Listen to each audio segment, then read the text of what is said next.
تحریک انصاف کے long march کو روکنے کے لیے پولیس کا ایکشن۔ لاہور میں بتی چوک کے قریب پی ٹی آئی کے قافلوں پر پولیس کی شیلنگ سے علاقہ میدان جنگ بن گیا۔ کارکنوں کی پکڑ دھکڑ کا سلسلہ بھی جاری ہے۔ لاہور میں راوی روڈ پر پولیس اور تحریک انصاف کے کارکنوں کے درمیان جھڑپیں بھی ہوئیں اور عمران خان نے اسی دوران اپنے کارکنوں کو پیغام دیا ہے۔ کیا کہا، سنواتے ہیں۔ میں اس وقت شروع کر رہا ہوں اپنی مارچ کا آغاز پشاور سے۔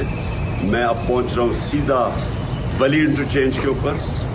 سارے پختونخوا کے لوگوں کو میں ادھر دعوت دے رہا ہوں کہ آپ نے ولی انٹرچینج پہنچنا ہے، اور ادھر سے میں اس کاروان کو، اس آزادی کے کاروان کو، حقیقی آزادی کے کاروان کو میں لیڈ کروں گا، اور انشاءاللہ ادھر سے ہم اسلام آباد کی طرف نکلیں گے۔